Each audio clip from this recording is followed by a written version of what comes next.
continue to work on suppressing this illness. Currently in the United States, there's 46,805 cases for 593 deaths. In the state of Texas, there's 410 cases and 9 deaths. I know that death number is a little low because of a couple of people that have passed away in the last 24 hours. I want to talk as a parent right now. A friend of my family had coronavirus. He had pre-existing conditions, and he died last night. And as a parent, one of the most heart-wrenching things that you can have to deal with is dealing with one of your kids as they are grieving. This man was an amazing pilot, and he taught my son to be a better man and a better pilot. And his family lost him last night. Why do I tell this story?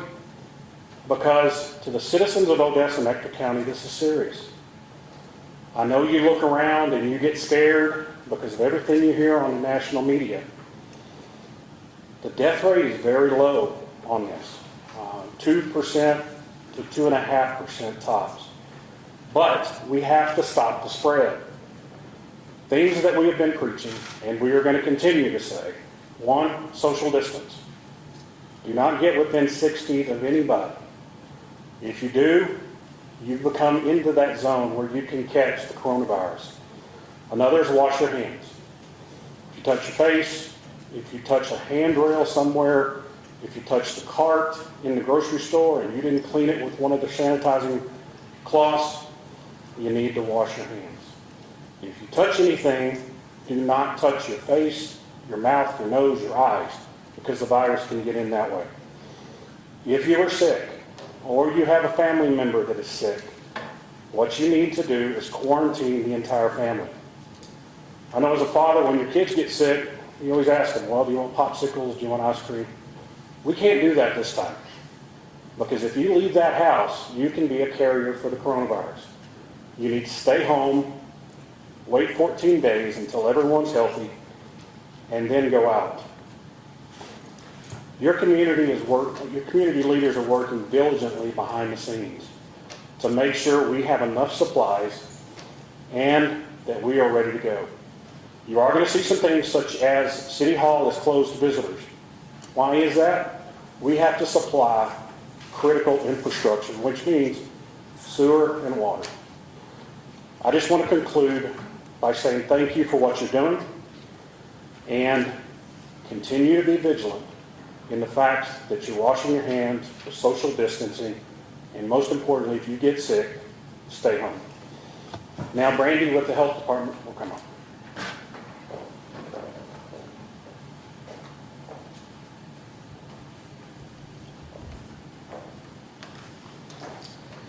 Good afternoon. I'm Brandy with the Ector County Health Department. So we are continuing to work closely with the hospitals, with the state. Also, we also want to emphasize on staying at home if you're sick. We want everyone to remember the social distancing, and those procedures are in place for a reason.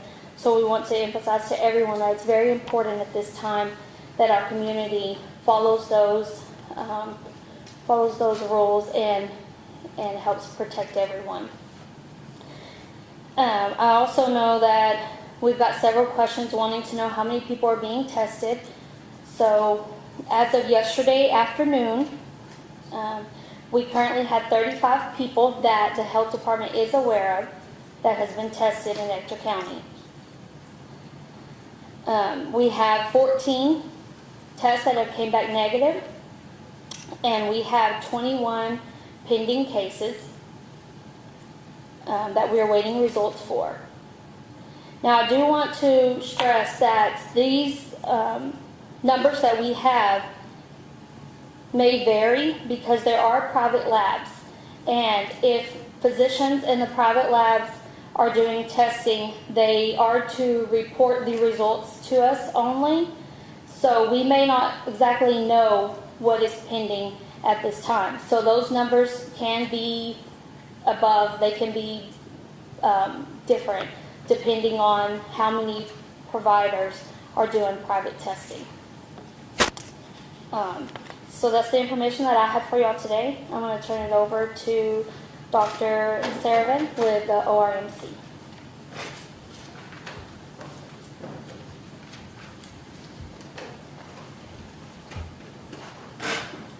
Hello, I'm Dr. Saravan. I'm Chief Medical Officer for Odessa Regional Medical Center and for Scenic Mountain Medical Center. I want to start by saying I want to extend my sincere gratitude and support to all the healthcare workers in the Permian Basin and around the world that are helping us fight this disease. Hospitals and health departments have been working together very closely to try to prepare and try to contain this disease as best as we can. You heard from our mayor how important it is for us to stay home. Don't go out anymore except for groceries or medication. This isn't the life any of us expected, and certainly there are others who will make much greater sacrifices than this. It will last longer than any of us want it to, but it'll still be just a piece of our whole lives. Why ask so much of people for just a few hundred cases? That might be the question that you're asking, because it's the only way we can save lives, and now is the time to do it. The numbers that you heard about today from the health department are the people who got sick a week ago. And there are many more people who got sick today who don't even know they are sick yet. They picked up the virus, and it'll take a week for them to show up in our numbers. Waiting for hospitals to be overwhelmed will leave the following week's patients with nowhere else to go. In short, without taking these drastic measures, the healthy and the optimistic among us are putting others at risk. We need to fight this fire before it grows too high. But these extreme restrictions may seem in the end a little anticlimactic, because it's really hard to feel like you're saving the world when you're sitting on your couch watching Netflix.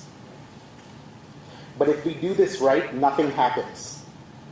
Yes, a successful shelter in your house means that you'll feel like all this was for nothing. And you would be right, because nothing means that nothing happened to your family. And that's exactly what we're going for here. Together, we'll find a way back to the life that we were used to. Public health and hospitals have been working hard for a long time, and now it's your turn to do your part. This is a huge sacrifice to make, but a sacrifice that can make thousands of differences, and maybe even a difference in your family too. As a hospital, ORMC is very prepared. We have units ready. We have doubled our capacity to be able to take care of patients on the floor. We've doubled our capacity to be able to take care of patients in the ICU. We have an outpatient testing center now that only requires a doctor's order for you to get tested. More of that information is on our website. So we are doing the best we can, and we are ready, but we do need you to do your part as well. Thank you so much.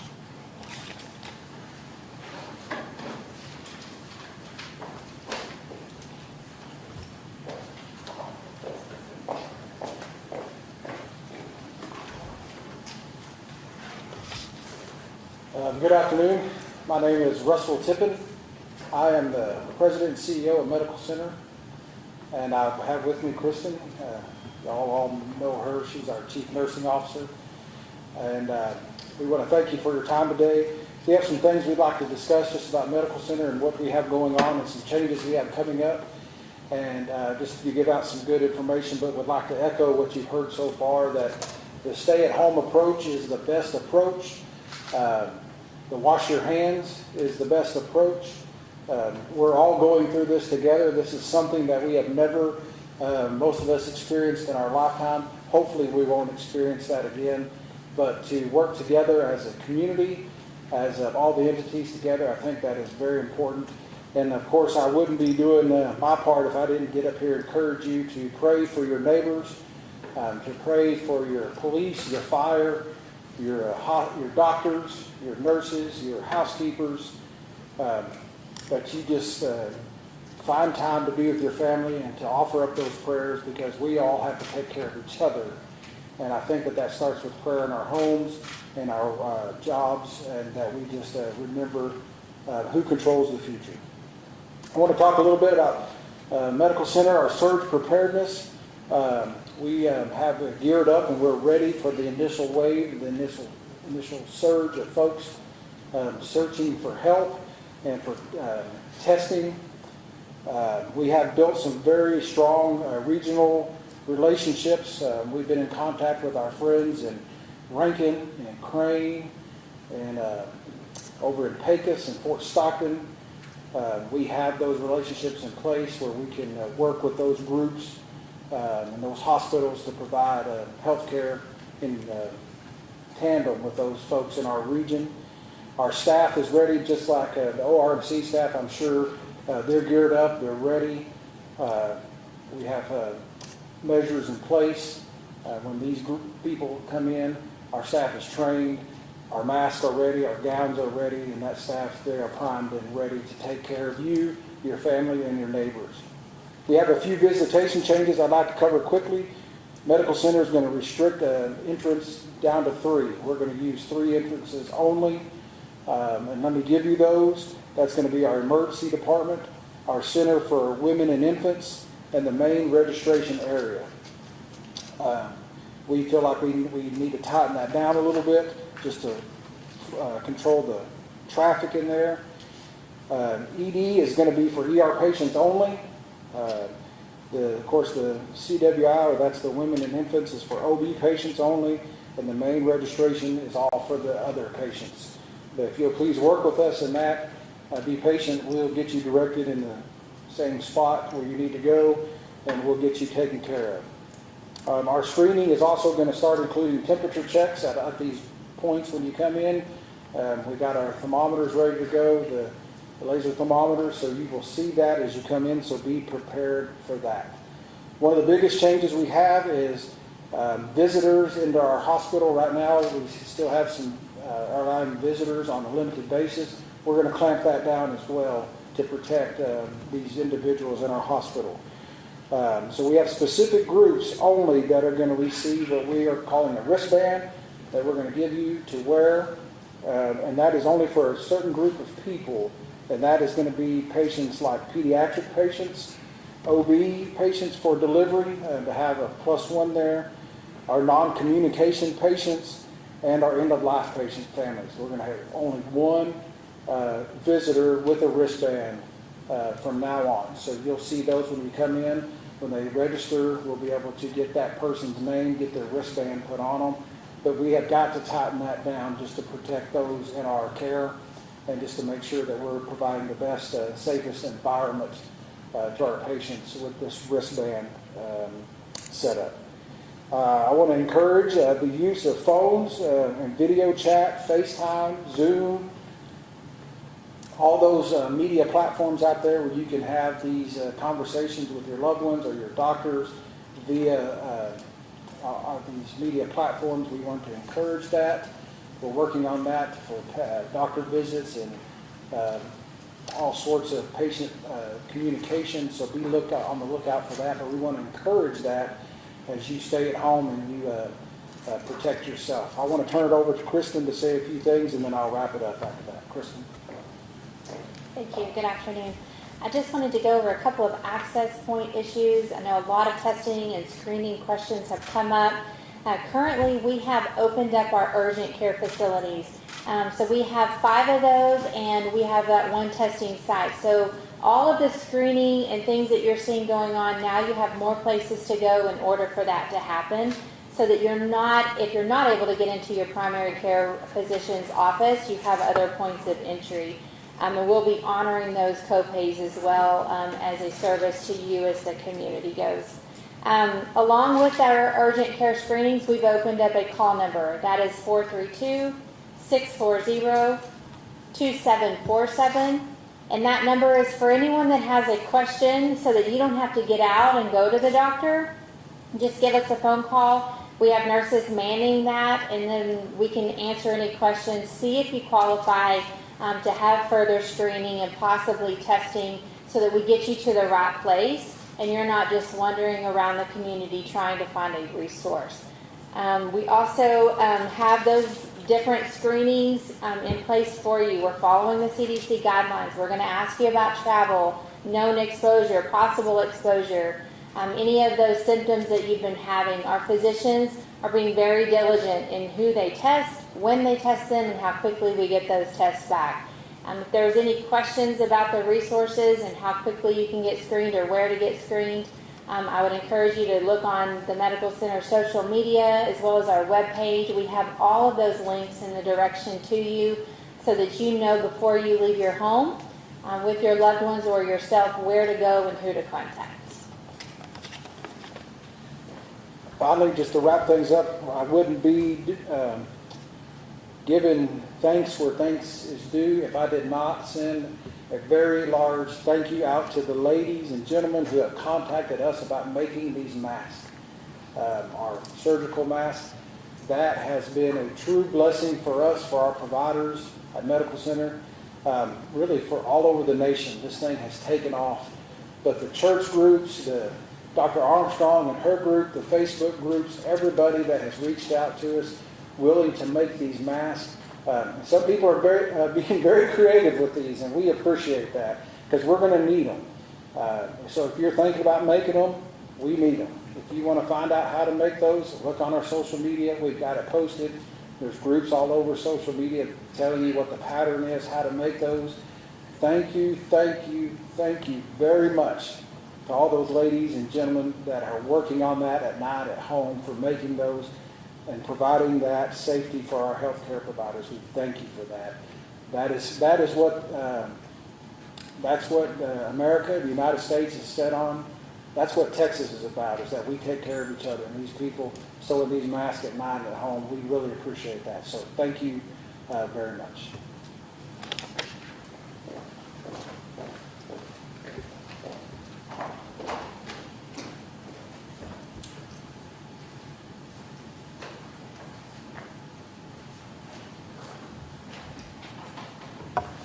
Good afternoon, everyone. I'm Scott Murray. I'm the superintendent of Ector County ISD, and it's a privilege and an honor to be here today and to collaborate with these other community leaders. And I will echo the same message that you have heard throughout the afternoon. And in response to a governor's order issued a few days ago that schools in the state of Texas remain closed through April 3rd, and we're doing that in response to the social distancing opportunity. We also want all of our students and children and staff members to remain at home. That is the wise thing to do right now. But a part of those governor's orders were that school continue in a very different way. And I want to lift up today our teachers and principals and central office folks that have worked diligently to create school in a period of 7 days in a very different way. We've spent centuries doing school in a very traditional way in which a teacher was with a group of students. Well, today, in 7 days, we've had to redesign that model. It looks very different. Schools are closed through April 3rd, but I want our community to know that that date is probably going to be extended. And all of us, whether students or parents or educators, need to embrace that opportunity to continue to do the good work that's happening. Yesterday in ECISD on Monday, we launched remote school. And it looks very different in different families. We know lots of moms and dads started yesterday morning picking up a packet of information and ensuring that their kids were following a schedule throughout the day, and we certainly appreciate that. While other families in our community may have had 2 working parents, and so they left their homes yesterday morning and their kids may have gotten online and did some engaging activities. And again, we appreciate parents for creating those schedules. This is new for all of us, and so I want to encourage our parents and guardians. I want to take away a little bit of your stress. It reminds me of our brand new teacher on the first day of school. Life is really difficult for that teacher on the first day of school, and they've been educated to become a teacher. And so we know that as moms and dads and guardians, that the first day of school for you yesterday was probably very stressful. Our commitment to you is to continue to work over the coming days and weeks to ensure that this remote school experience is the very best experience that it could possibly be. At the end of the day, we are committed to providing a rigorous instructional program for our students. and you can expect improvements every single day. We appreciate the great feedback that we've received already, and we ask that all of you continue to give us feedback as we continue to modify that school model. Couple of other quick updates. Yesterday, we fed over 16,000 individuals in our community, so clearly the need for our students to receive food is significant. And I can assure you that we will continue to provide that service until it is no longer needed in our community. We offer meals 5 days a week, Monday through Friday. We start breakfast it lasts from 7:30 to 9 o'clock, and lunch begins at 11:30 and goes until 1. It is a curbside service, so you simply drive up, pick up the meals for the number of students or children that you have, and then you may leave the school at that point. On Friday afternoons, we offer a treat. When you stop by on Friday afternoon, you also get meals, breakfast and lunch for Saturday and Sunday. So you get 5 meals for the price of 1, and that price is free.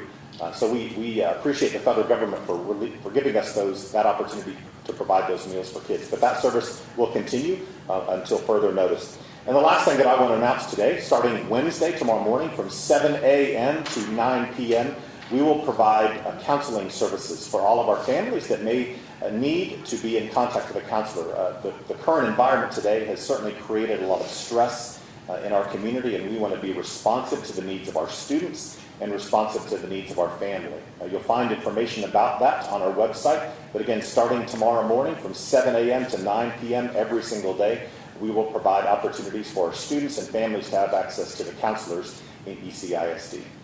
And lastly, I would encourage our community to continue to follow the guidance that we receive from our medical community today. Continue to practice those social distancing skills, continue to wash your hands frequently, and continue to reach out to those, your loved ones, your family, and your friends, using the tools of technology to maintain those healthy connections. And together, as a community, we will continue to stay healthy and thrive through this opportunity. Thank you very much.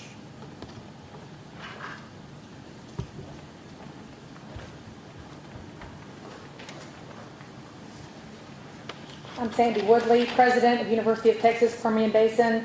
I really echo the sentiments of our community leaders here. You know, we really are working hard in this community in Midland and Odessa and the Permian Basin to do the right thing. And I'm encouraged by that because I know that the short-term sacrifices that we are all making will make a difference. These sacrifices to stay home and to do all of the things that the CDC requests and that the governor requests and that the judge requests as we go forward, they will save lives in the long run. The important thing is for us not to overwhelm the health facilities all at the same time. So flattening the curve is something that we're all committed to in our own way. The University of Texas Permian Basin, we're going to do our part. What I want to say is our university is now closed to the public. It's closed to the public until further notice. Only UTPB faculty, staff, and students will be allowed on campus, and even then it will be very few of us that will be on the campus at any given time. We will not be closed for business, however. We are continuing our essential services. Everything is full speed ahead, thanks to a lot of quick learning of all of us on technology. Our faculty, I'm so proud of them. Some of our faculty with a flip phone today are delivering online courses to our students. I'm really proud of that. Everyone is pulling together in the way that the Permian Basin does. We will adhere to CDC social distancing guidelines. Even though our campus is closed, our walking trail is not closed. The public, you are welcome to come and walk on our trail. Again, 6 feet apart. Try to practice that social distancing. We are extending our services to our students and to our faculty. So we will be using technology to have even more expanded services so that our students can all be successful and they can make their way to the end of the semester. Our physical offices will be closed for now, but our virtual offices are really ramping up. We're sending students, faculty, and staff to work from home. Almost all of our Falcon family will be working remotely most of the time, starting now. We will make sure that all of the services do go forward. We also have had to sadly send most of our students to their homes, and that has been very difficult for our students. The only students who will be allowed to stay on the campus per University of Texas guidelines, and I agree with those, are those who literally have no other place to go. So we have international students, for example, who can't make it home at this time. We have students who may not have a home to go back to for various reasons, or they may not have a safe home to go back to. And all of those students will be allowed to stay, but it will be a very small number of students who are on the campus. We're supporting them to get back to their support system until this crisis is passed.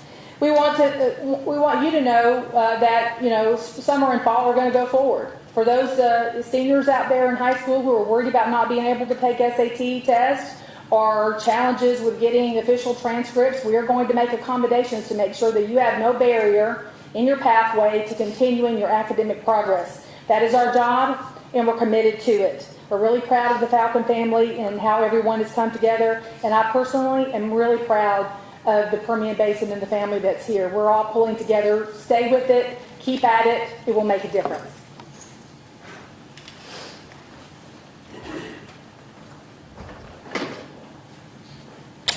Good afternoon, everyone. Thank you all for being here.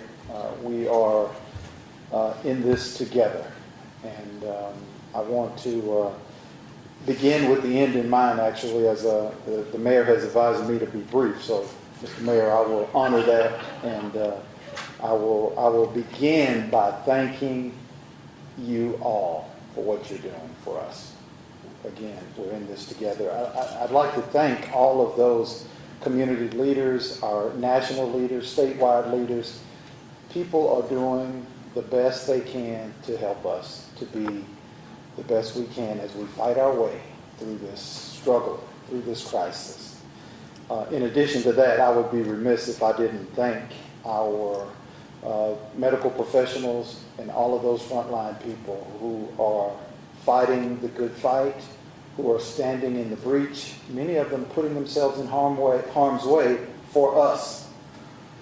And we thank you for that. So if I can encourage one more person to continue this fight, please know that we appreciate you and we thank you for what you do. We at Odessa College, we're in the business of preparing those people to do that work, many of them. And you need to know that your community college, Odessa College, will continue serving students. We pay all due respect to the governor's calls. We're following all the protocols, the CDC. We are doing everything in conjunction with that guidance, but we will continue to serve our students until the very end, whenever that comes, many years from now for all of us, I hope. But we're going to be in this fight helping, filling in the breach, whatever we need, students who need support, students who need food, students who need whatever, community members who need our support, we're here for you. Our priority is to continue to provide a high quality education.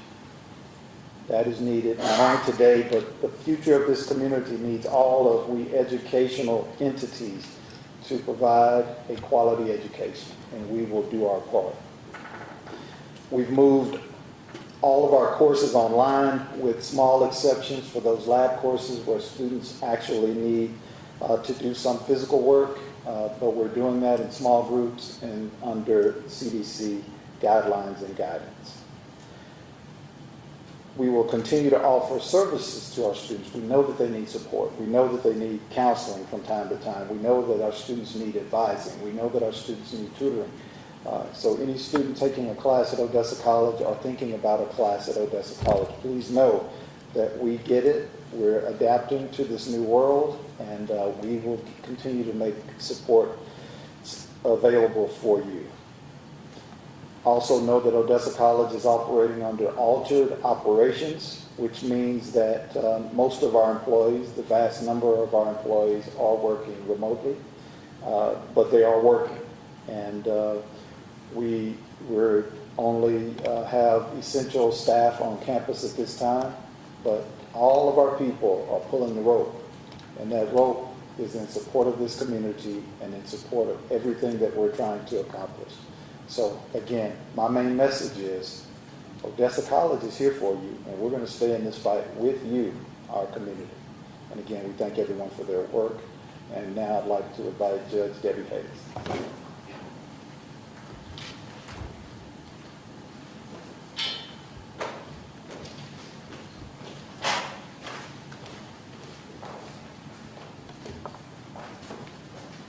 That's a lot of information, isn't it? It's a lot of information to all of the homes that are listening.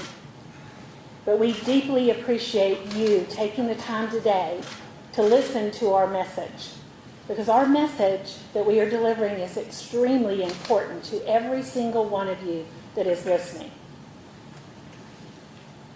You are surrounded with people that care so much about you. Your leaders, your elected officials. We want to go back to normal. And we will. We will get back to normal one day. But right now, we cannot stress enough to you to continue to practice all of the CDC and what the governor has restricted us to doing as 10, no more than 10 together, 6 feet apart, and all of the bullet points that have already been mentioned. So with that being said, one thing that I do want to address with you guys today is there is a emergency management plan that is written and has already taken place, so that when this emergency is full-blown in Ector County, there are already leaders partnered with the county and the city, with your education departments, with your hospitals, with your grocery stores, with the food bank, with a number of other entities that are working hand in hand to make sure that we get through this crisis together, because we can, without a doubt. This morning, because that I wanted to actually make sure that we had food for you, I was at HEB at 6 o'clock this morning, because I wanted to witness for myself that there was actually produce there, that there was meat, that there was milk, that there were water for your baby's formula, that there was distilled water for medical needs in your homes. And it was there. It was actually all there. I was amazed at what a wonderful job that your grocery stores are doing for your community. They are working 24/7.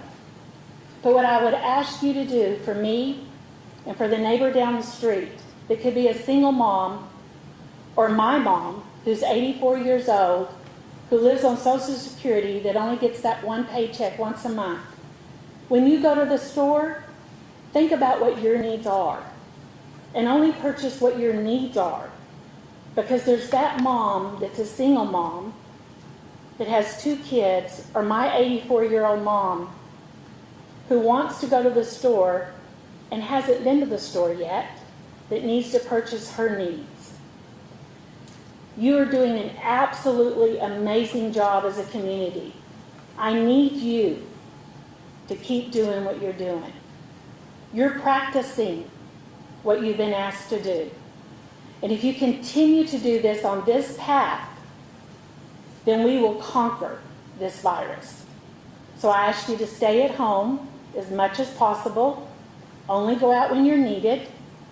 And if there's something that you don't know the answer to, please go to the websites, to your hospital, to your health department, to the county, and to the city. And we will get those answers posted as fast as we can to whatever your needs are, or call them, and we will put together those answers on our websites. We want you to be informed. We want you to have the answers, and we're here to support you. And what I would really like to do is to close us in prayer. So would you please stand and bow your heads. Our dear Heavenly Father, this is a time that we bow to you. We know that you know what struggles that we are all facing across our community, our surrounding communities, our nation, and our world as a whole. But we know, Father, that there's a light at the end of this tunnel. And we can see that light because we know that you are there. Father, I just ask that you be with every single person that is treating those that are sick.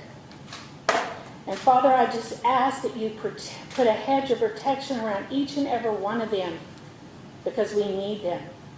That you would protect our law enforcement and our first responders. And Father, I just ask that the leaders that stand with me, shoulder to shoulder, you would keep them healthy, because we need each other. And Father, for the family that's sitting in their home today, I just ask that you blanket them with a comfort of peace right now. And we ask all these things in Jesus' name. Amen.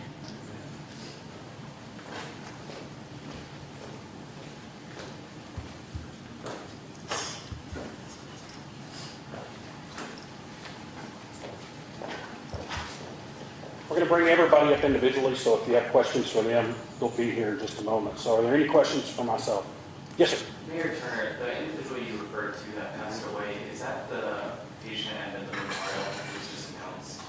I don't want to say too much more with HEPA and everything, but it was a loss for our family, especially their family.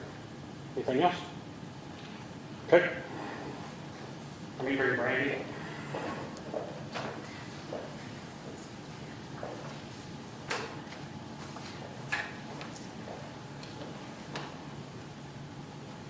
Yes. Hi, Midland has reported, I guess, 149 tests. As of Saturday, we got, I said 15 tests, but you said 35 as of today. I was just wondering, isn't that a little reckless not to be testing more if you have the resources to do so? Again, the private testing can be done through providers. Some of the providers are doing those private testing. The health department may not have all those numbers. We know that we have the numbers for public testing. We are getting some of the numbers for the private testing, and we are working with the providers to ensure that they are aware to give us those results when they come in. But there is other tests that are done by private tests that may not reflect those numbers. Yes. Well, why is Midland able to do so many more tests than Ector County and Ector County hospitals? Well, I can't answer for Midland. I know that Ector County is, and the hospitals are, they are testing. Both hospitals are testing. They're doing private and public testing. So the numbers have rose since we have started trying to get those numbers from the private providers. So I can't answer for why Midland isn't. Well, are there any programs in place to boost those numbers? The medical center is doing the urgent cares, and they also have the screening for you to call. And so those are things that are going into effect to help with people finding where they can go get tested. Yes. And can you tell us a little bit more about who is able to get these tests and kind of what the process is to get to that point? Those that go through the public labs, they have to meet certain criteria.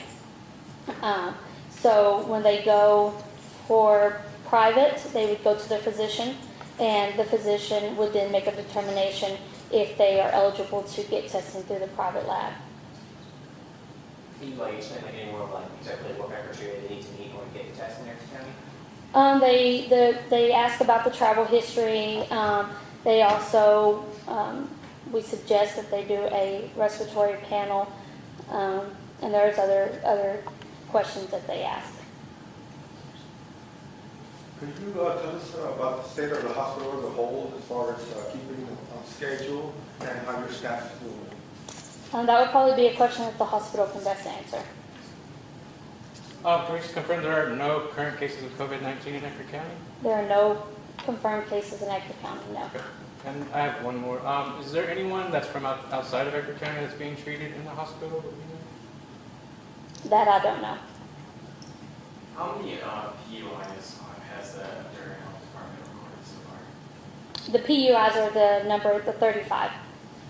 That's what the PUI is. That's when we send off for the testing or we know of testing their PUIs. So anyone who gets a test is a person under investigation? Or If those tests are sent off for the labs, then that's what we put them under. And what did y'all say, like y'all were expecting those results to come back? If they go to the public labs, it's usually 24 to 48 hours. The private labs, we've heard they can go from 3 to 5 days or so. Can you go over the health department then? If you're keeping on schedule or how the staff is doing and everything? How do you guys do? Right now, we are closed to the public. We're utilizing all of our staff to train, to do calls. They're answering calls. They're helping people who are wanting to get tested where they need to go and where to reach out. We also get calls from physicians and other things that the staff is working on. And so we're utilizing all of our staff right now for the COVID. do you believe there's community spread in Ector County at this point? I think that it would be wouldn't be very smart to say that we definitely don't have it here. We have seen that it has spread all over. There are people who have been in different locations, so the possibility, yes, is high. But again, that's why we put the precautions in place that you need to stay at home, enjoy this time with your kids, enjoy this time with your family, and if we do those things, then we can significantly reduce the probability of spread. It's been a little difficult to get information from the health department. I was wondering, if isn't it time for maybe the medical center to run this? They have staff, have expertise, Well, the health department is limited on what staff we have because we are all trying to work on this particular incident. And we want to make sure that in the event that we do need to utilize everybody that we have, we are. So that would be something that we would look at probably in the future to see what could be done.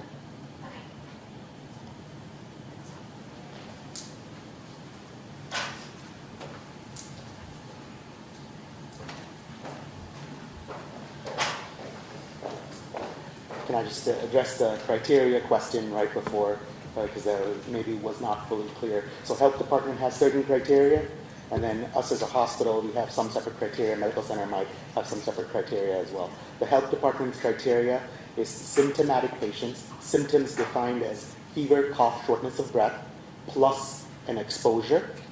So exposure meaning travel to a level 3 CDC country, which you can find online, or travel to a known level 2 hot zone. So for example, Seattle, hot zone within the US.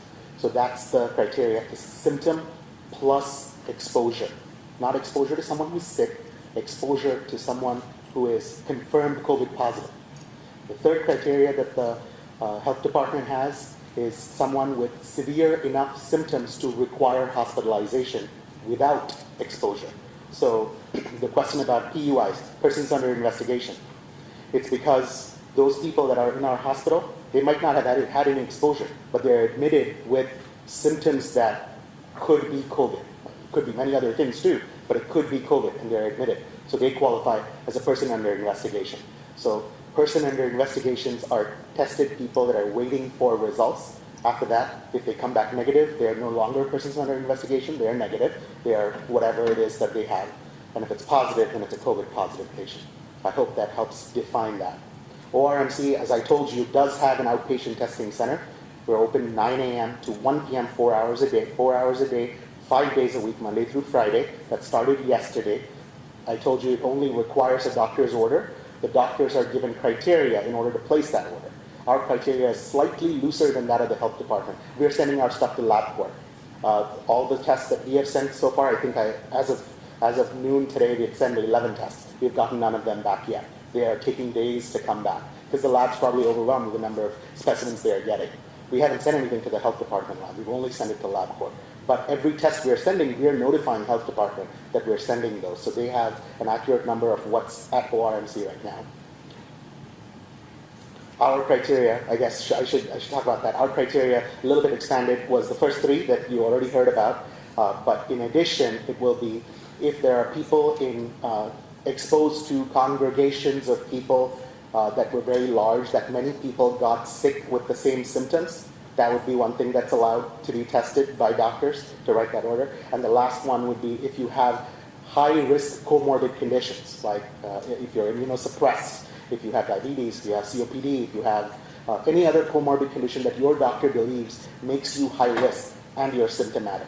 So if I have to give you there's a lot of criteria I just gave you. So if I have to give you overarching criteria, symptomatic plus comorbidities, or symptomatic plus exposure, or symptomatic plus hospitalization, that's one. Asymptomatic people are not being tested. Doesn't matter if you think you were exposed or not. Asymptomatic people are not being tested. At least that's what we're telling the doctors. But we're not policing what the doctor's order is. If the doctor writes an order for a test, we'll drive or we'll collect it at our outpatient lab. Other questions? Are there any plans at this time? I know you are opening your clinic, but about between either hospitals for a drive-through testing station? So our testing site, I think NCH told you exactly how many entrances we have open. We've also closed down most of the hospital. There's only 2 entrances to the hospital. But our outpatient testing site is in our community health center. Remember, don't show up if you don't have a doctor's order. And that's one of the big things. So it's at our community health center, and that's where you would come with the doctor's order to get the test. It is not drive-through, but it's in and out without exposure to the rest of the hospital. That's the point of drive-through, is you want to keep it away from the rest. So this part is sealed off from the rest of the hospital. It'll be in and out just for the test. And with the first step being just announced, does that change anything with how ORMC or NCH is approaching the COVID problem? So I think you guys asked about whether or not we think it's community spread, right? By definition, community spread means that you have a positive COVID case that does not know how they got it. So there's no confirmed exposure, but they are positive for COVID. So Ector County currently doesn't have a positive case. So by definition, we don't have community spread. But it would be foolish to say that it's not here, right? The other question was about why did we do so few tests? Such few tests were available. Tests are basically swabs that go in collection kits. And that medium that you have to put the swab in is very limited in supply. And that's what limited us from getting the number of tests out. We have labs have been able to prove that they can do the tests with less medium, so that gave us more tests, and labs have been able to do the tests if you send it in saline, just normal saline. So that's improved the number of tests. So now we are only limited by the number of swabs that we have. We have 500 plus swabs in the hospital, but those swabs are used for many other tests. They're not used just for COVID. So we'll do those tests. That's why we opened the outpatient testing center. So we'll do those tests when we have a doctor's order if it's appropriate. And that's about it. Are you indicating that Ector County had less test kits than Midland County? No, that is not what I'm indicating. I'm just telling you what we had so far. But the regulations as they rolled out and the expansion from the labs happened over the last 48, 72 hours. So Midland maybe has sent much more tests. Actually, I know they have sent much more tests in the last few days than prior. But before that, we were following only the health department's criteria. Only after the lab expanded, we started following more. There was a question back there.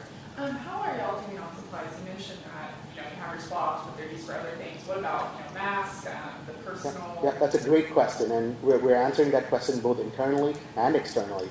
Currently, ORMC has a healthy supply. You define that the way you want. You have a healthy supply to take care of what I told you before was our capacity. But that can run out very quickly when we hit capacity. So like Medical Center was saying, we're also open to community donations. Call us. There's a media release out there with an email address that you can email so that we can get some supplies from you. But for now, we have the things we need to take care of people. Yes. And you mentioned that the swabs were one of the main things that hold you back from doing more tests. Is that something that people can donate or that you're looking for donations of? No, those are specifically given to us by the lab companies. So I'll let Medical Center take some more questions as well.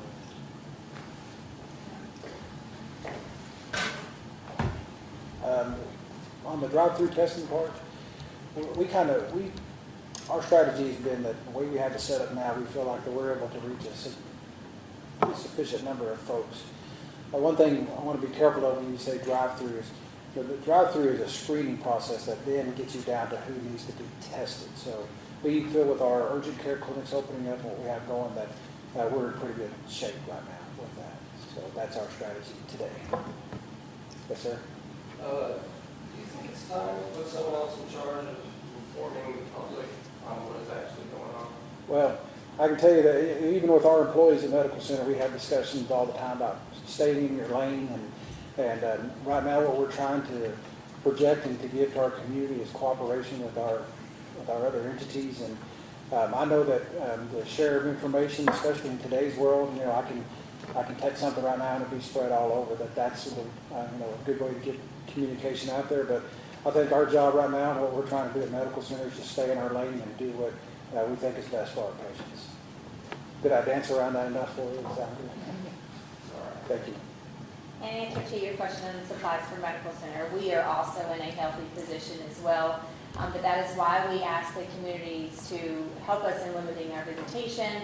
Because if you have a temperature, then we have to give you a mask. And so we're really trying to give those to our staff that are working, and to our providers and to our patients. And so the ability to limit our visitation is really helping us with our supply. But we also are continuing to receive our shipments, and we have a healthy supply so that we have that for our staff. You'd be surprised how many masks it takes to take care of one patient. How fast you can go through those. So. Are y'all looking at possibly rationing masks at some point or reusing them? NIH said that they've been reusing N95 masks, and they're doing different things to sanitize. So we have multiple teams that are working through that process, including our clinical providers and our staff that are involved in those discussions. We are setting up a process so that you can reuse your mask after a certain period of time unless it is soiled. We're providing them the means in order to store their masks so that they can wear that again later in the afternoon if need be. We're doing the same thing for gowns. So all of those things, we're walking through the guidelines of CDC along with our providers to ensure that everyone has the right equipment at the right time. On the physician side, how are y'all with the infectious doctors, physicians? Are you set up for that type of critical care with the physician side? Yeah, I think that both facilities, and I'll let you speak, we're in great shape with that. And those guys are really tuned in. They're probably the most prepared guys in the whole system because they're dealing with this on a day in and day out basis. Really proud of them. I mean, they're really specialized into this type of scenario. They're doing a lot of research. They're germaphobes. I mean, they're into this type of stuff. So we are really appreciative of the work that they have going. And that's just not here, but that's nationwide. Yes. So if I could just add to that, I would add that the CDC has specific guidelines on how to recycle PPE, how to prepare your floors for arrival of COVID patients, how to protect yourself when you're taking care of a COVID patient. So we are following all of those. The nice thing for us in West Texas, if I can even call it that, is we have this time to actually prepare where we know we don't think it has hit us yet, and that's a very big difference between some of the bigger cities where it hit so fast before they had the time to prepare. So we are thankful for that time. Anything else? Yes, sir. Speaking of preparation, are either hospitals currently working on a plan if y'all do get overwhelmed, they have to choose who gets respirator and who doesn't? So that's a tough question. It's not just a medical question. It's a very ethical question. We are not at that point now, but I can quote you a Harvard study that just came out about a number of possible need for a community our size with the travel that we know of, and if it does hit us, where will a best case scenario be and where will a worst case scenario be? The Harvard study defined worst case scenario as 60% of our population getting affected within a 6-month period of time, which is the curve that goes straight up and down. The best case scenario, the flattening of the curve, that was defined as 20% of the population getting affected over an 18-month period of time. The area under the curve, the number of people getting affected, is still the same, but flattening the curve over time will allow us to not have to ration, not have to choose, but to take care of everybody because we have that capacity. But if that peak does hit, we are preparing for that peak. So at that peak, the Harvard study is showing us, and thank you UTPB for doing analysis on that Harvard study. That number is 200% need for floor beds and about 400% need, 4 times the need for ICU beds. So ORMC right now already has capacity for 200% for floor needs and at least 200% for ICU needs. One of the nice things that's floating around the medical community now is that we can share ventilators between patients. And there's many criteria to do that, but there is a way to do that. So if you double the number of ventilators, then we are at 400% at that prepared limit. So I think we'll be okay even if we hit that curve. And that's the preparation that we are doing as a hospital. Yeah, we've seen that where those ventilators are split off to, I've seen them up to 9 times. They've got them split up, just depending on the capacity of the ventilator. Do you want to say something about that? I was just going to say, we're doing the same. Instead of having those conversations currently, we're having the conversations of what do we do and what equipment can we use before we even have to get there. Because our goal as healthcare providers is to provide you care. It's not to determine whether you get it and you don't. So we're really stepping up and having those conversations about the equipment. And we are the 200 and 400 plus prepared as well because we have bought those over a period of time, and so we're making sure that we have the proper equipment all set up and ready for when those patients do come.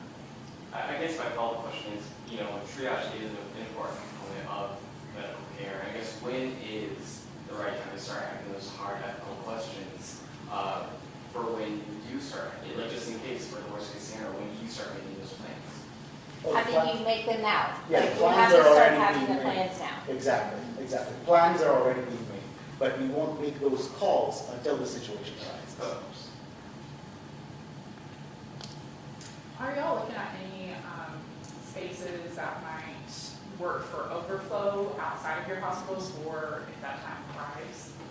We do, as Mr. Tippin alluded to previously, we have actually been reaching out to our regional partners to say if we get to a point where we have to take a lower acuity patient that is almost ready for discharge, but not quite yet, could you take them? And they're willing to take those patients on so that our hospital, having its capacity to take a more critical population, could do that. So we're working through those as well. So our walls expand way more than just what's on our campus at this point. So I'll echo that exact answer. And in addition, I'll also talk about employees. So one of our 3 campuses, we're repurposing so that employees working with COVID patients can house overnight so they don't have to go home to their families and expose them, and we open that up to all of our facilities to use. Just one final one. We've been talking a lot about staying home and trying to hunker down. That's for people who have a stationary home. And in the Permian Basin, there are a lot of transient and temporary people who live here in large facilities and RV parks spanning the region. As healthcare providers, what is your advice to them to stay safe during this time if someone is looking at a man camp? One thing, just like they said with the students, some of these RV parks and man camps are temporary homes, and then their regular home is off in Houston or wherever. I think if they're going to hunker down here, stay clean. Keep that place clean. Keep your hands clean. Keep your high touch points clean.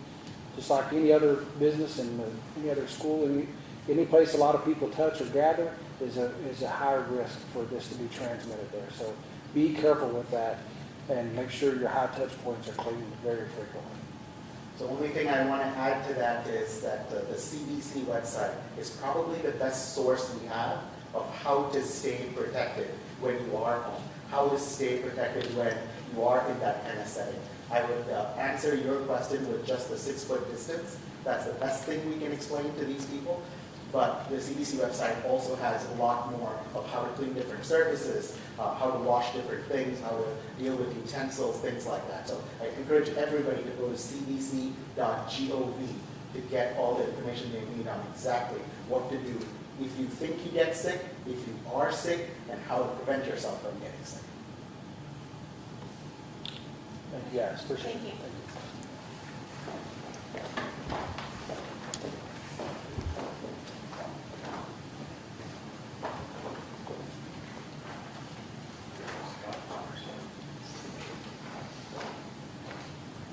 I'm glad I'm an education doctor and not a medical doctor. Such great respect for the medical community. After just sitting there and listening to all of that, just thank you for all that's a lot of work happening. Gives me great confidence as a resident of this community just to listen to the experts share the story and words of wisdom. So happy to answer any questions that you all have. What are the counseling services? Can you kind of explain? Absolutely. So tomorrow morning, starting Wednesday, 5 days a week, 7 a.m. to 9 p.m., available for any student, pre-K through 12th grade, or any parent that may be dealing with some of the stress that's happening in our current environment, any trauma situations. Just if anybody needs to speak with a counselor because they're struggling with our current reality, and they just need somebody to listen to them, talk with them, share their thoughts. Our counselors are going to be available for that, 7 a.m. to 9 p.m. So is that just over the phone or video conference or? Right now, over the phone, we'll explore other avenues, but right now these are just phone calls. That information will be available on our website. Is there anything going on as far as discussion for credit, like to pass for the next grade and all that? Are you guys looking forward to putting something in place for that?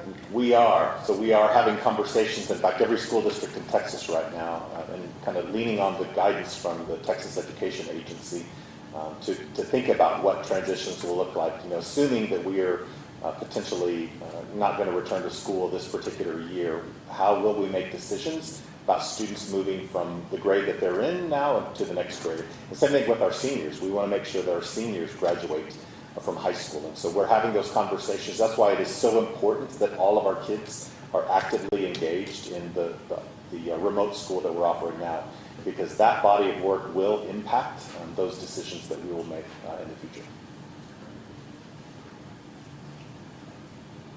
You have a question? Yes, sir. You know, all your students don't have access to computers and internet, and what is being done to give them access to that essential technology? Yeah, so we actually, right now, remote learning happens in two ways. We have kind of the paper pencil version and the online version. Many of our families are actually using both right now, and that's really because of student preference. Some kids prefer to do some work using paper pencil and other work in a digital format. We are also making strides as a system. We recognize that we need to provide more digital tools and wireless access to our families. So there's a big body of work happening today in ECISD to secure devices for our kids, and we will begin a distribution process to make sure that as many kids as possible have access to the tools of technology. We're also working with our some providers looking at expanding our LTE network, our wireless network, so that we can provide access to many of our students from their homes, and in fact some of our teachers too that don't have wireless access from home. We're working on those solutions as well. Is there any concern that paper resources for children who don't have internet may run out if so many people are using both digital and the paper resources? We will not run out of paper resources. No, we are committed. A lot of the resources that our kids are using that are paper version were the same resources that they were using in school already. We're just transitioning those to home. And what is the easiest way to make sure that you're caught up with what you guys are, what's going on right now? What's the easiest way to get there? Easiest way to get information is to contact your teacher. You know, our teachers last Thursday and Friday attempted to make contact with every student in ECISD, all 34,000. And so today, you know, on Tuesday, if a student has not connected directly with their teacher, it's because we don't have your contact information. So moms and dads and families, if you have yet to hear from your school, please reach out. But staying in close communication with your child's teacher is the very best way to make sure you have the latest and greatest information. All right. Thank you all very much.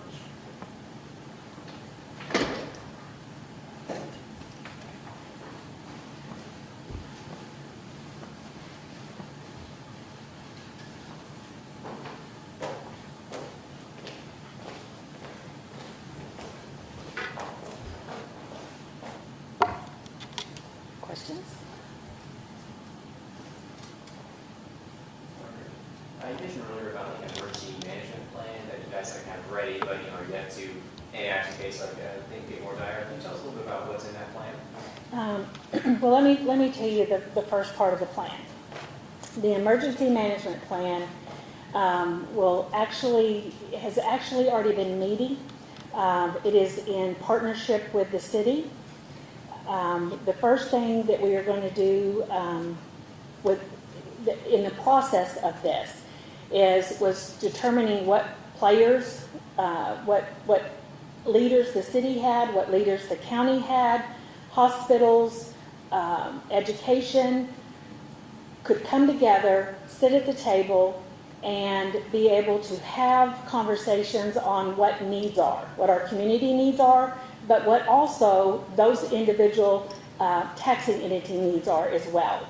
So there's an area called logistics, operations. There are 4 major departments that involve those units. We will start meeting tomorrow, 8 hours. We will be 8 hours doing that. Here at UTPB, they have given us a room that we will meet in, and we are going to begin that process so that we as a group can learn to communicate with each other, learn how to push down information to the media. We will be doing stat reports that will come from those leaders to a stat report through Devin that will be given out. And our goal is to do those every single day. That's what our goal is to be able to do that. I think and hope that by the end of this week, we will have achieved that goal, that those stat reports will be given to you. We also have a room here that we'll be able to actually do press releases in, so that if the stat reports are not giving you everything that you need, then we'll try to do that as well. But the last thing we want to do is not inform the media so that you can inform our communities. Yes. You have game rooms in the county, Mm-hmm. and a lot of the elderly go there. So what is the county doing to get information to those game rooms? Okay, so the game rooms, and I got a lot of, myself and the sheriff got a lot of text messages and phone calls about the game rooms. As long as the game room, including their employees, have 10 people or less, they can remain open. It's when they violate that they can be shut down. And the sheriff, I cannot speak for the game rooms that are inside the city limits, but those that are in the county, if you violate that law, you will have your permit taken from you. And it will be at the discretion of the sheriff's department as to when that permit will be reissued to you. Yes. Midland County is working to release nonviolent prisoners from their jail to reduce their population. Is there any kind of work being done in Ector County to do the same? That would be the sheriff's question. Is the sheriff here? He's not. Well, you don't have any insight as the judge of the county? You would need to ask the sheriff. He's an elected official. You'll need to ask him what his procedures are. Any other questions? Alrighty, thank you all very much for being here. We appreciate it.